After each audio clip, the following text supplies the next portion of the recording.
Well, we're in a yellow CGI hellscape, and that can only mean one thing. Today we watched 107-year-old Godfather director's surely final film of his lifetime, a movie he spent half his lifetime making. Yep. A script of which is twice as old as most of the extras he groped on set. That's right. We watched Megalopolis. So Aiden, what's the plot of Megalopolis? Megalopolis borders on indescribable. It is the story of Adam Driver, who invents metal out of his dead wife's soul that can be used to make a golden CGI town with Jurassic World bubble cars and conveyor belts. And he gives a lot of speeches about how we need to protect the future, and there's an entire scene where he quotes Shakespeare, and there's like 4 musical numbers, full-length musical numbers, starring side characters, including an Asian man dressed as Elvis, singing the Star-Spangled Banner.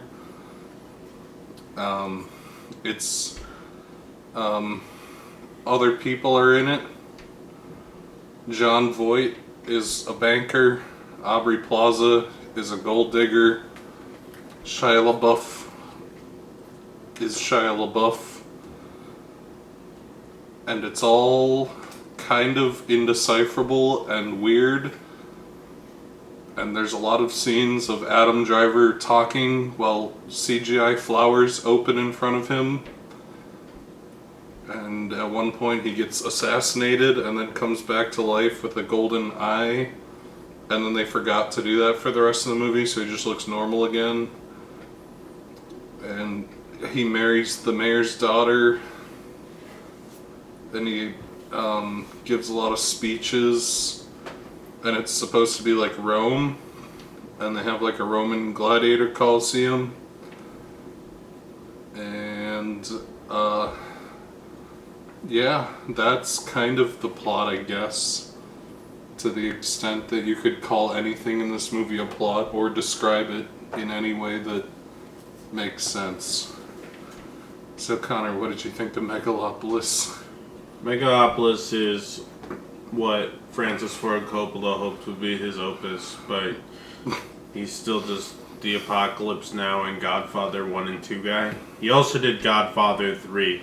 And I think Godfather 3 is a perfect middle point between the first Godfather and this movie, in that you can see a degradation of Francis Ford Coppola's career as he becomes more and more up his ass, which is evident near the end of the movie when Adam Driver gets the mayor's daughter pregnant, and they say their baby is going to be named either Sunny Hope if it's a girl or Francis.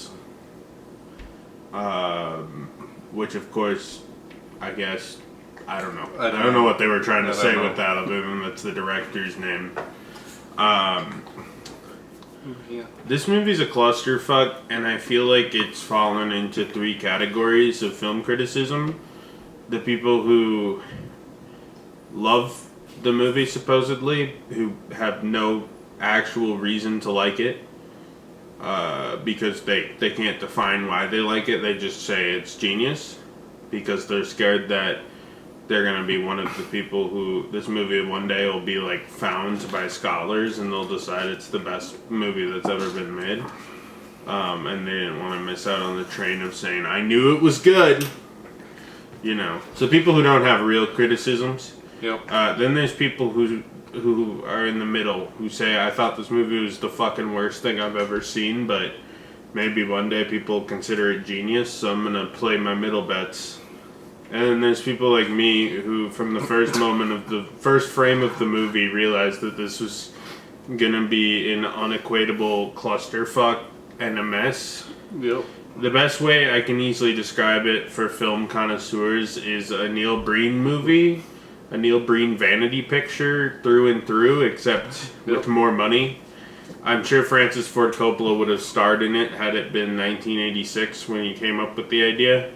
But since he's old as fuck now and doesn't want people seeing his old ass because he's too vain for it, he gets Adam Driver to be his self-insert. Sure does. The movie's really obsessed with young people having sex, virginity, incest, etc. Women kissing, lesbian stuff. Entirely told to make horny.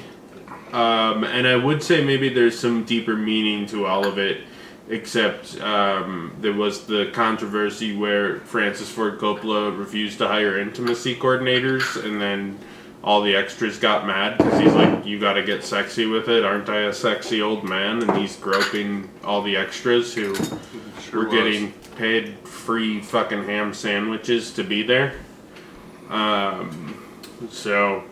And he's 1.5 million years old, so he's gonna die before the lawsuit to court, and they'll be like, the Godfather director, man.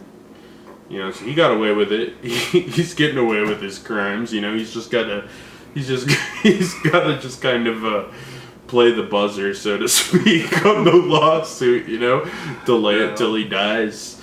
But yeah, no, I feel like without the real world context, I might assume that Francis Ford Coppola was going somewhere with that, which I couldn't find out. But I honestly just think he's like, I think Aubrey Plaza's hot, so I'm going to make a bunch of scenes of this woman who's younger than my daughter getting plowed by everybody.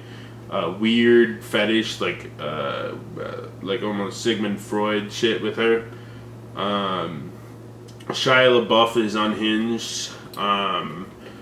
Francis Ford Coppola was on record saying that Shia LaBeouf was kind of canceled, and he thought it was interesting, and he says nobody should be canceled because it's art or whatever, and I signed the fucking petition to get what's his face back in America.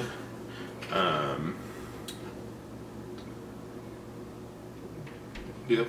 The Diddler, the original Roman Polanski, the original Diddler. His buddy Roman Polanski's like, I think he should just be like going for it, man. And that's what Francis Ford Coppola did. He went for it. This is one of those movies which conceptually and from a script standpoint is so unwritable because my understanding of the production is for 40 years Francis Ford Coppola kept a schizo scrapbook and then eventually told somebody they had to write it. And then he put his entire fortune into making it, and that's the story of Megalopolis. Yep. And for 40 years, people said this is a tremendous piece of dog shit. You should never make it. Yep. And then that 9/11 changed happens. the thesis of the movie from. I don't fucking know what the original thesis was, but the thesis of the final movie is that artists should make their opuses no matter what, and if they're bad people, so what? Maybe Adam Driver was a bad person. Maybe everyone's a bad person. And then Angelina Jolie's dad, who reunites with his former acting colleague Shia LaBeouf. As you may remember, they co-starred Famously starred in Holes together. And 2007's Transformers. Mm-hmm. They did a couple movies, and they're back together. John Voight shoots Shia LaBeouf in the heart with a comically small bow and arrow. Sure does. This whole movie looks fucking swampy. The CGI is horrendous. The green screen effects are horrendous. Yeah, some real Attack of the Clones type stuff. Yeah, I would say that I feel like he is getting robbed, or this is a front for something, but I think the story is a lot less sinister than that. I think the story is Francis Ford Coppola really wanted to make this dog shit movie, and he put all of his money towards it, but he was such a fucking tool that all the CGI companies quit repeatedly. So they went through 4 CG companies, so everything looked shoddy as hell because they kept having to replace them and pick up where other people left off, and so on and so on. a lot of the actors were awful in this movie, and it feels like everybody. Apparently, like half the movie was just ad-libbed, and like Francis Ford Coppola would like show up to set, and then he'd be like, "I have an idea," and then he'd go smoke weed in his trailer for 8 hours and come out and be like, "Okay, I have a new idea for the scene. Let's do it." Yeah, no, And it feels like it feels ad libs. There's one scene where Gianno from Breaking Bad and The Mandalorian is talking to Adam Driver, and his lips aren't moving at points and are moving completely different than the dialogue. And I think they tried to like lower the contrast so you couldn't tell, but you could still tell. Like don't the forget lips weren't matching up. Don't forget the brilliant Soviet satellite scene. Yeah, there's the Soviet satellite. Subplot. There's a subplot that a Soviet satellite's falling to Earth, which probably was more of the like end of the nuclear Soviet era. Like during the collapse of the Soviet Union, perhaps the symbolism would play better of how like dangerous humanity was playing. Soviet Union's falling, so is the satellite. It's 2024. The Soviet Union hasn't existed in 40 years.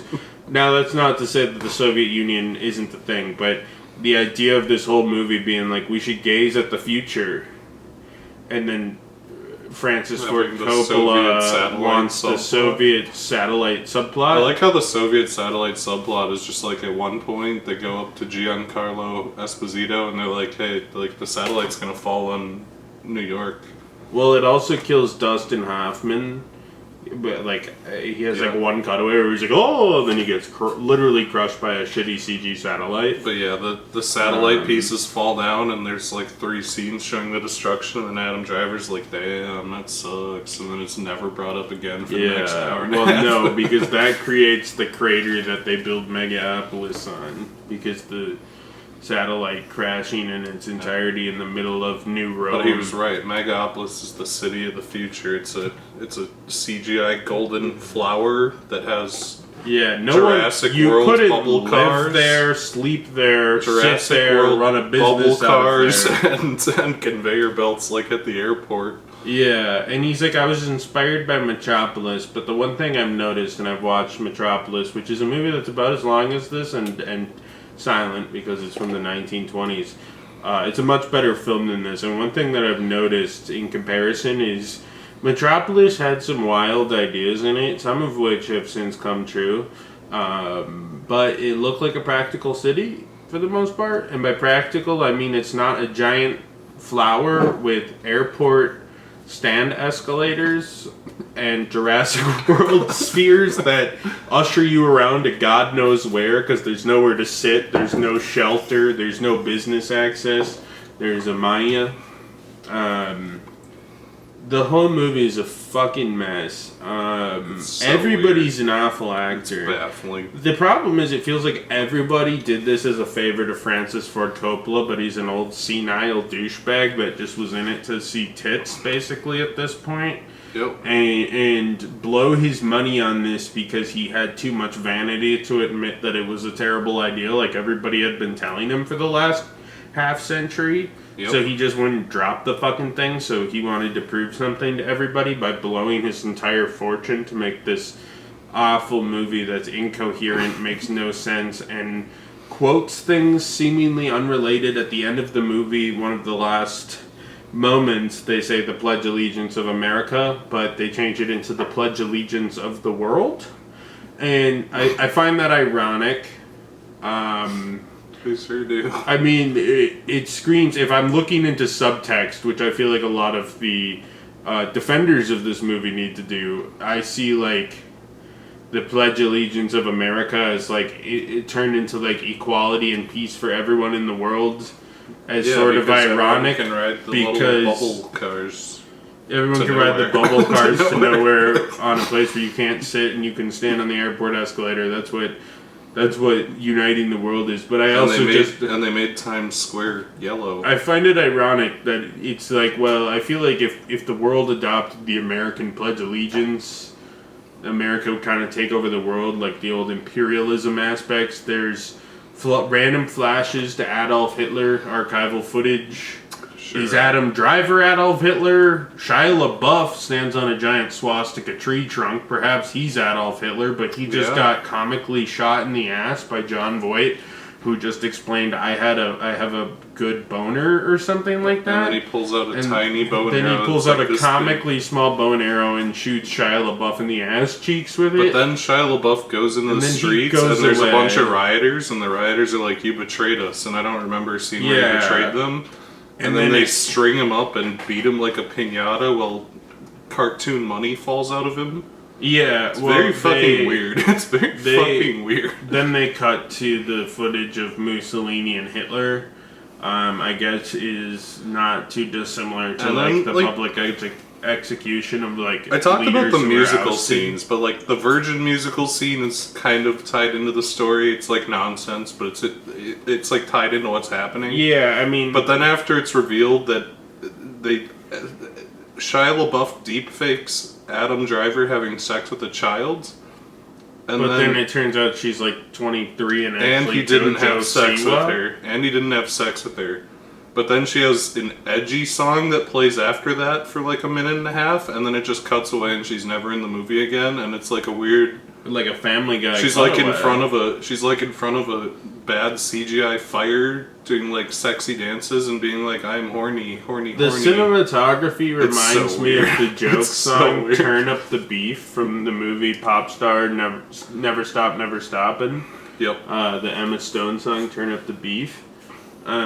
Because that's he stole that joke from Pop Star. I think occasionally Francis Ford Coppola thinks he's funny, but mostly him and his buddies who owe him a favor showed up, but he was a tremendous asshole and everyone wanted to leave, which is probably why they killed off Dustin Hoffman. He's like, I'm so fucking tired of making this goddamn movie.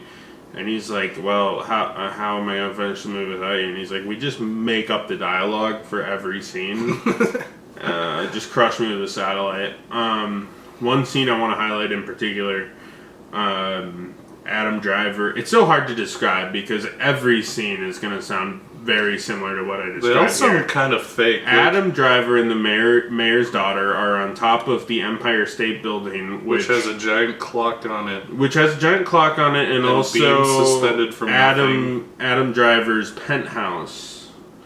And Adam they're Driver is standing on top of there on beams, which somehow one beam is about 5 feet away from the other beams and up about 4 feet. But somehow Adam Driver makes this inhuman jump, but I haven't mentioned this yet, but Adam Driver has the unexplained ability to stop time, which is never relevant. It's never relevant. Artists can stop time, and artists are fucking so good, especially artists named Sunny Hope or Francis, but like, not calling anyone else particularly, like Sunny Hope's a totally made up name.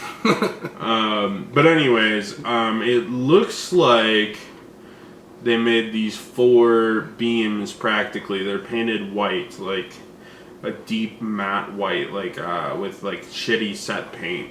And then they're standing on there and talking, and the scale of the scene is really weird because like Adam Driver was on this beam that he had no fucking way of climbing up. Not safely, not unsafely, unless he's like some sort of like high jumper for the Olympics. I don't think he's Michael Jordan. I don't think he was making that, and I feel like momentum would throw him over. But that's my cinema sins. But anyways, what I was getting at is, it is so fucking obviously a green screen.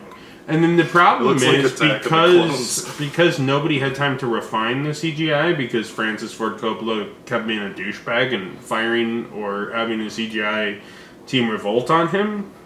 The background looks fucking hideous. First off, he shoots it like it's high noon because there's I like how he blamed Marvel. He was like, all these CGI studios think that they can make the whole movie in CGI. Dog, you made the whole movie in CGI. You made the whole fucking movie in CGI. But anyways, so Adam Driver's standing there in high noon because the lighting in this movie is never good. And there's like 1 or 2 shots where it's like blue and orange or blue and pink. where they're like, this is gonna look cool, and it's like a close up on Aubrey Plaza. It's like, okay, you created The Godfather and you're doing some student film shots here. But anyways, so it's high fucking noon. It's all just green screen, like very flat background, and he's standing there and looking at the beauty of New Rome, which he hates and wants to turn into a Jurassic Park flower. So I don't understand why he's basking in the beauty. There's virtually no practical locations except the bank that's owned by John Voight. Yeah, and parts of the Coliseum. When you see something that actually looks real in the movie, you're like, wow, this is a good shot. But in reality, I mean, it's not... I don't know who the cinematographer was, but nobody was... I don't think Francis Ford Coppola got out of his folding chair long enough to tell somebody to, like, make good shots. I don't think there was direction for anybody. I think he said, this is Megalopolis, and then he stood there, or sat there, I should say, in his, like, rascal scooter. Well, I mean, he did get up a couple times to, like, grope the extras, but other than that... yeah, no, it just looks horrendous. It's like Adam Driver. So here's the thing: when you make a film and you're gonna linger on a shot of Adam Driver enjoying the beauty of the world, and then the beauty of the world is slightly modified buildings that are just actual buildings from New York, made in really cheap and ugly CGI at high noon with like a disgusting piss yellow color palette. Only for another character to come up and jump on the thing, but it's clearly these wires aren't moving, these aren't real. Nobody animated them to move, so it looks like they're just standing there on the ground, talking to each other. There's almost a stage play aspect to it, but it's more because it feels cheap, and everybody stage acts as they say Shakespeare lines, because I think that's what Adam Driver thought he was supposed to do. And maybe it was. But some people didn't get the memo, like Aubrey Plaza, who's film acting. Yeah, Aubrey Plaza. And some people are just fucking bad. Shia LaBeouf is just... schizo. Doing whatever, man. I think all of Shia LaBeouf's scenes are improv, and he was just put on set and told to do whatever. Because he's like... he's all over the place, man. He's all over the place. There's people, like, there's scenes where they, like, put him in a dress and he keeps flashing his wiener and he starts laughing like the Joker, and then it just, like, moves on. I know Shia LaBeouf has anger issues and, like, beats his girlfriend or whatever was his thing. But, like, I feel like actors like him and Jared Leto, like, they want so bad to come on set and be the crazy guy. You know, like Marlon Brando really was, or like Tom Hardy. You know, Tom Hardy takes his roles very seriously, and he just plays them as Tom Hardy. But Tom Hardy does weird shit, so you're like, hell yeah, bro, this guy's crazy. Dressing up in a dress and flashing your penis isn't some like crazy thing that you think it is, bro. It's just like, okay, no, you're being moderately edgy. If he was a real schizo like Marlon Brando, he'd do like Tom Hardy does and just start like ripping his little vape in the middle of a shot. He'd be like, I'm not taking that. Or Wesley Snipes not opening in his eyes in Blade 3. Yep. That is what Shia LaBeouf should have been doing in this movie. Instead, he's overacting it. He's standing on a swastika tree trunk and doing weird, like, fucking incest sex with Aubrey Plaza and keeps making out with his sisters. And I don't know who came up with the idea, if it was like Shia LaBeouf being like, bro, what if I like did the incest with my sisters? But all of the characters as a running gag keep saying Shia LaBeouf likes to have incest sex with his sisters, and then his sisters are like, we like to have incest sex with Shia LaBeouf. Yep. And it's like... Also, Shia LaBeouf doesn't have eyebrows for some reason. No, it's he really does, weird. but they're like long and very thin. I don't know. He got that from Mia Goth, I guess. I guess. Yeah, no, it's horrendous. The movie makes no sense. There's no fucking plot. The end result is not some cool to look at utopia. The whole movie is ugly as balls. And then, I honestly think, like I hear, like, Martin Scorsese trashing Marvel movies. I'm like, hell yeah, Martin Scorsese, you tell him. But Martin Scorsese's the same age as Francis Ford Coppola and just made Killers of the Flower Moon, which was a borderline masterpiece. And then you got, like, Ridley Scott, who's working, his shit's overblown and egotistical like Napoleon and stuff, but at least it's passable. And then this is like kind of like, I understand now why George Lucas after the prequels is like, I'm never directing another movie. It's because like, this was Francis Ford Coppola's Star Wars prequels. The only difference was George Lucas had to make a plot that's open enough that kids are going to want to buy toys for it. Yeah. Francis Ford Coppola, his pretentious idea was just to make fucking bullshit up and give somebody his schizo scrapbook and make them write it into a script and then sit there in a folding chair while someone else directed his movie while he ruined shots to go into the film and start groping extras, which is a real thing. There's footage of it. Yep. So I think it's an overblown fucking disaster. But I just think it's ironic. He's like, superhero movies are ruining cinema. If I went to... No one would go to the fucking cinema if this is all there was. Martin Scorsese's got a pass, you know? If you drop a masterpiece right after you're trashing Marvel, especially right now, Marvel's dog shit. But then you got, like, Francis Ford Coppola, who makes one of the worst fucking movies. Similar to Ant-Man and the Wasp: Quantumanium, in that it's impossible to look at, but the difference is... Mm-hmm. And I rarely say this, but Ant-Man and the Wasp: Quantumanium has better acting, actors, jokes, script, and it actually... I don't think there's any thesis to Ant-Man and the Wasp: Quantumanium, but I think whatever the thesis is, it's more sensical than this and less fucking stupid. Yeah. It's a Neil Breen movie that costed not $500,000 or whatever, but $120 million. With sure did. Somehow even more schizophrenic. So Aiden, what did you think of god-awful fucking piece of shit Francis Ford Coppola can just... Megalopolis be done. Is the most baffling movie ever made. It is genuinely incomprehensible. Scenes don't link together. Whatever's going on, it's a Neil Breen movie. But with Neil Breen, there's a charm that he made it on like $10,000, and he's like this weird schizo Vegas realtor. But this movie has all the Neil Breen stuff in it. It's like this weird preachy movie where people give long nonsense speeches, and then like over the speeches there'll just be weird shit. Like in Neil Breen movies there'll just be like CGI tigers walking around and like lasers and spaceships. And this movie it'll be Adam Driver giving a nonsense speech for 5 minutes, and then like a bunch of CGI flowers and corn start appearing on the screen and like dancing. And it's so fucking weird. It's so fucking baffling that the guy who made The Godfather made this. It's an $120 million Neil Breen movie that somehow snuck its way to theaters off the back of being made by the Godfather guy. And it's such a genuinely awful mess that it's kind of incomprehensible. There's nothing to like here. Thematically all over the place. Like, I get it. It's like, oh, New York is like Rome and New York's gonna fall or whatever, and everyone has weird sex and they're gross and art and stuff.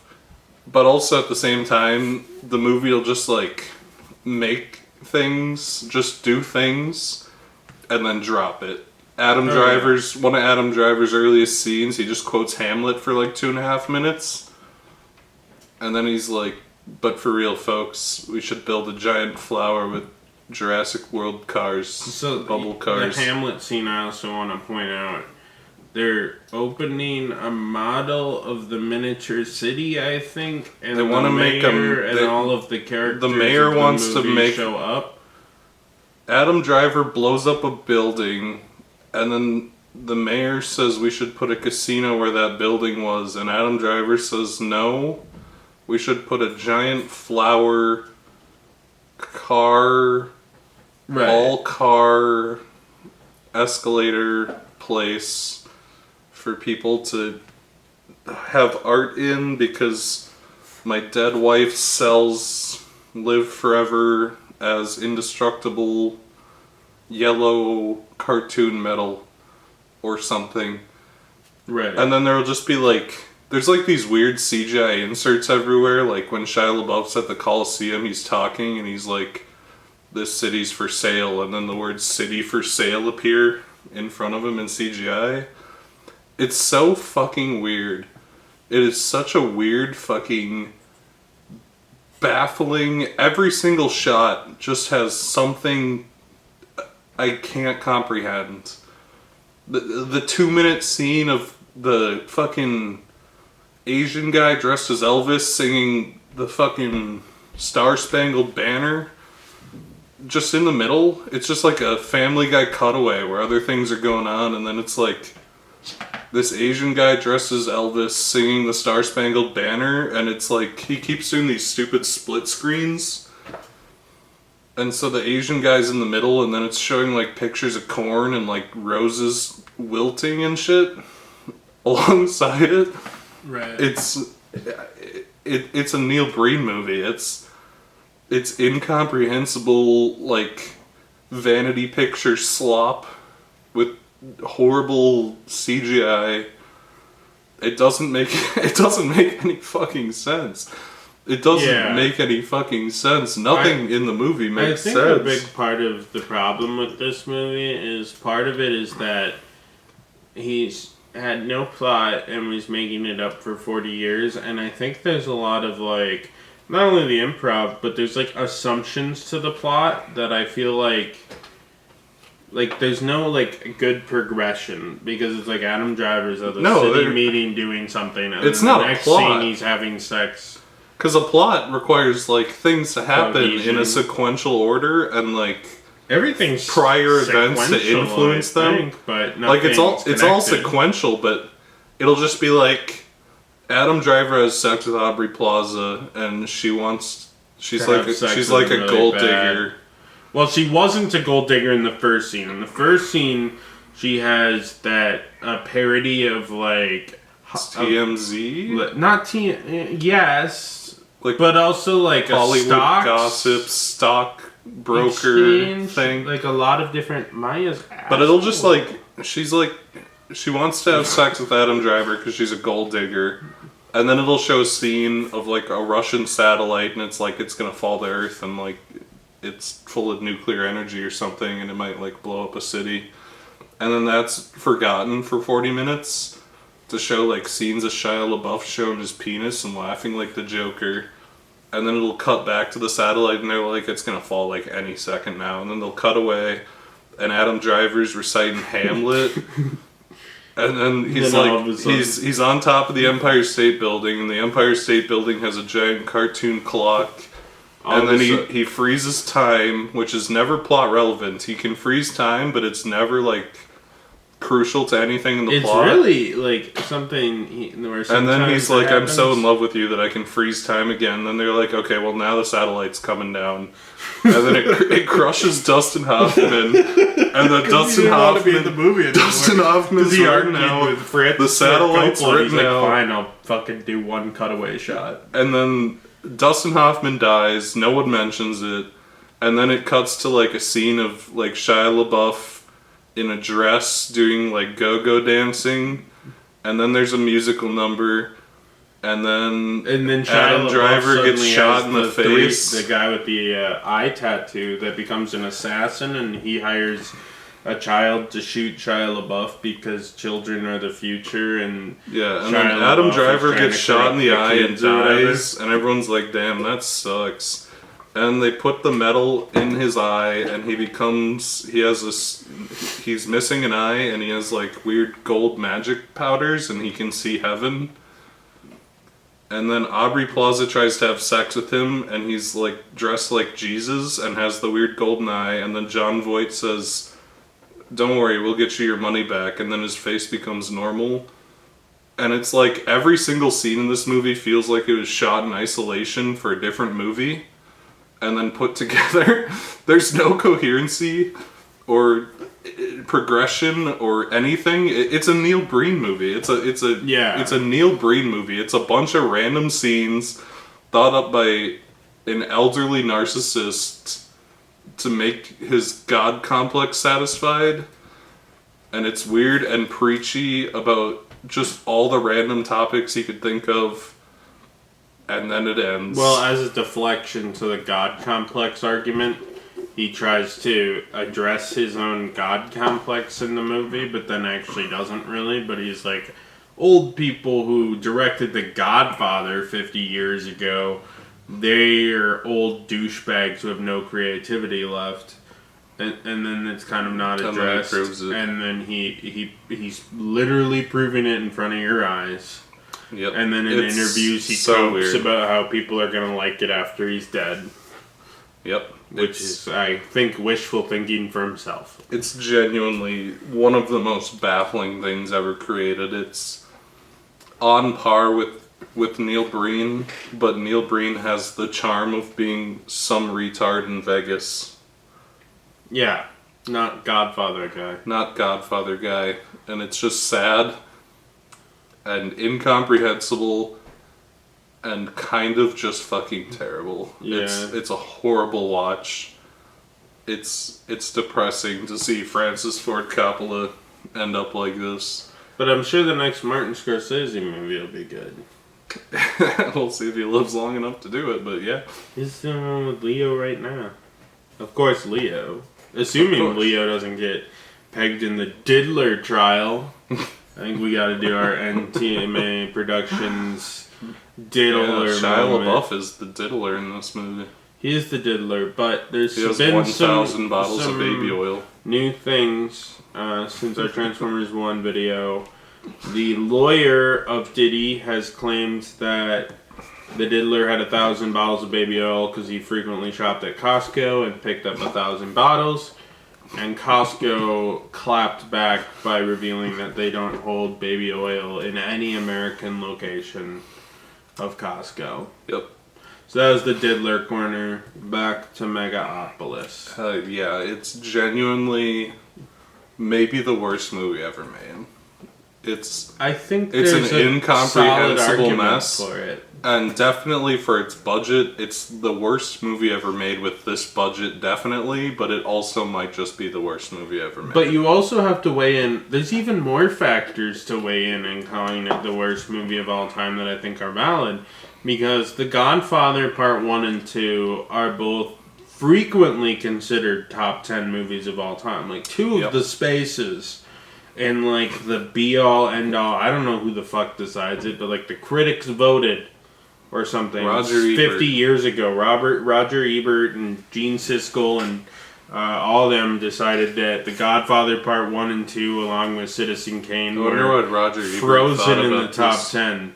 And I agree that The Godfather Part 1 and 2 are very good and both near perfect movies for me. Yeah, this is a fall from grace if I not only is it a fall for grace, not only is it $100 equally million. incoherent to a Neil Breen movie, $100 million. The fact that this movie had a table read on 9/11, but they thought it was too similar, so Francis Ford Coppola filmed 30 hours of footage of 9/11 as it was happening, and then decided that it was too close to his vision. Well, also in because of the Soviet satellite, he was a crazy man. 2007, after 9/11, he was like, I'm going to make Megalopolis for real this time, and apparently filmed like 70 hours of B-roll of New York to use that didn't get used. No, because it's all fucking CG. Yeah, I know. This movie would have probably been moderately better if it was made in the 90s. I'm sure it still would have been a shit show because it's Francis Ford Coppola, but I think in part since he never came up with a story until they finally secured funding to do it, and he said, 40 years and I never thought of a plot. I just had weird magazine clippings in my schizo journal and a title made. Could you really consider it development hell when they kind of just made it up? It sounds like he somewhat wrote the movie in the 90s, and then that was different from the 2000s cut, which was different from the 2007 cut, which was different from this cut.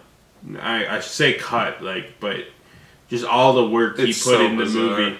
I think it probably would have been better when 90s Francis Ford Coppola, you're like, that was a bizarre choice, but at least, like, you look at, like, Bram Stoker's Dracula, that's a weird fucking movie, but Other than being interesting kind of weird, bad, not it's just sort of incomprehensible interesting. weird. It's one of the more interesting Dracula things. It's not my favorite. It's a very weird movie, but if this but was I would be fine with Bram a weird Stoker's movie. Dracula weird, then it would probably be an interesting oddity instead of the biggest waste of money ever conceived.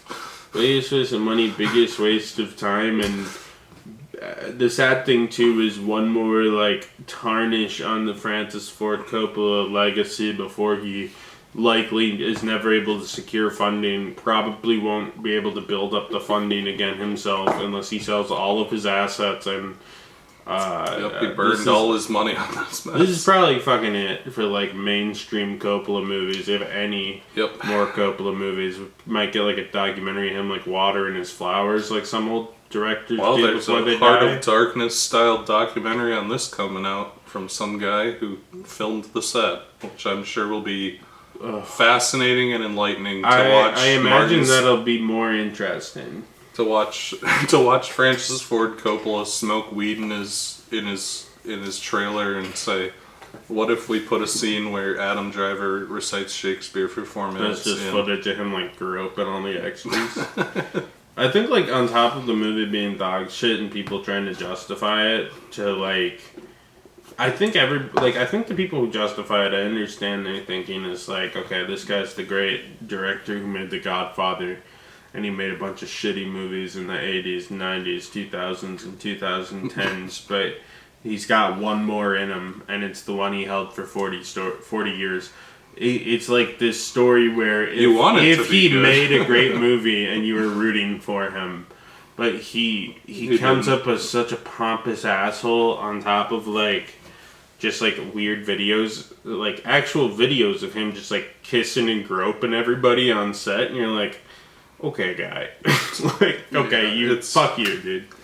It is the most baffling disaster maybe in filmmaking history. Yes. Genuinely baffling. If it's not the worst movie, which I think based on a lot of criteria there's a fair argument, it is definitely it's fucking possibly the most baffling and bizarre thing in film history. Like, how the fuck the guy who made movies that are arguably the best of all time goes on to make the biggest piece of shit ever, and it took him 40 years, and he was trying to film it on 9/11. Like, it was prophesized that this would either be the best or the worst movie of all time. Yep. And unfortunately, it was the worst. It might be the worst.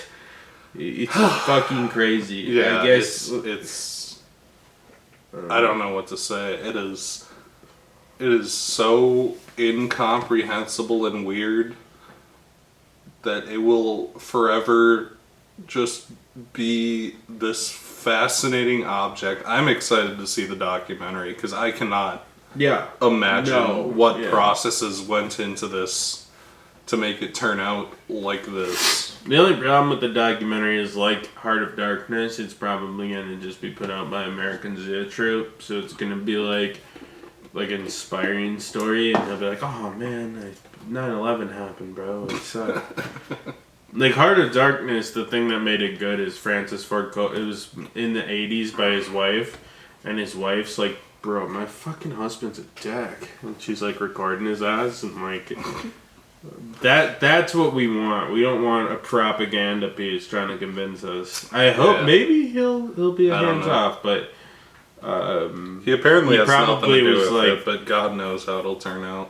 Yeah, I hope. If it's a real, honest documentary about this disaster, I'm all in. I'm all in. Yeah, we'll see. I'm gassed. I'm gonna watch that. We'll drunk view it and see what we have to say. So Connor, would you recommend Megalopolis? Fuck no. I considered walking out after about 5 fucking minutes, and I don't know how many years it's been since I've walked out of a film, But I was seriously after like 10 or 15 minutes. Several like, people walked out of our this. show. Several people. Like, I think there was literally like 7 people Like, bought tickets. Like 45 we were minutes in a tiny theater that had like maybe 45. a fourth of the theater filled out. So it was maybe like 8 people. And I think by the time everyone stood up, it was the 2 people right in front of us and the guy to the left of us, like 5 seats. Which, I mean, we just ended up in a cluster, but there were like 4 or 5 more people that bought tickets that were like no longer in the movie. Like 45 minutes in, I just saw 3 people get up and walk out, and then like another guy snuck out in the middle. Yeah. People were just walking out, like genuinely. Like, it's so fucking bad. And it's not like so bad it's good. Like, sometimes I'll be like, it's so bad it's like worth seeing. Like, no, it's this fucking torture. It's not Madam Web or Morbius or and I think like Ant-Man's torture too and stuff, but like it's such a lower blow. It's just so it's baffling and also boring. It's 100% no. Like there's no one in the fucking world that needs to see this. No, not even like on streaming out of curiosity. It's just no. Don't support it. Let Francis lose his money. I think it's the most fitting end. And then he can like live on Skywalker Ranch on like George Lucas's cuck sofa or whatever. And then he'll die. Because George Lucas is his best friend. Steven Spielberg ain't talking to him anymore. That dude's too family friendly. He doesn't want to deal with him. You know. And thus, I think this might be like the definitive final nail in the new Hollywood coffin. Like, I this think is probably like, the last one. I mean, you have like I'm sure Spielberg Steven is gonna Spielberg make will make like a some few dumb- more movies. He'll make some dumb movie about like World War Friendship II or- Henry, who's like a fighter pilot in World War II and shoots a bunch of Nazis. Well, he is back on for the Blackhawks movie that I talked about in my canceled DC movie, which is pretty much what you described. So yeah, yeah, that's pretty much it'll probably win like an Oscar for best superhero movie made by Steven Spielberg, and I think that's gonna be it for like new Hollywood. I think Steven Spielberg's got a few more in him. But like the Titans have fallen, and I think in a lot of ways this is the like George Lucas sold out in the 90s and early 2000s. Francis had been sold out, but finally just made this opus of I forgot how to make movies. Oh, Martin Scorsese, of course. He probably has like maybe 1 or 2 left in him that are good, but to watch old Hollywood or new Hollywood get to their golden years and all fall from grace in the schizophrenic money well of forgetting what it was like to grasp humanity. It's quite sad. Yep. So, Aiden, would you recommend Megatropolis? No. Megaflopolis. It's bad. It's fucking boring and bad. And I was kind of transfixed by how baffling and weird it is, but not in a way that I would ever want to see it again. No, I would describe it as torture. I think like I have unironically seen thousands of movies, and I can usually just like sit through even the most horrendous piece of dog shit, and I'll sit through it end to end, and I'll be like, "That was fucking dog shit, dude." And even if it's fucking horrible, like Ant-Man and the Wasp: Quantumanium, I thought that was a big low for Hollywood and movie and filmmaking.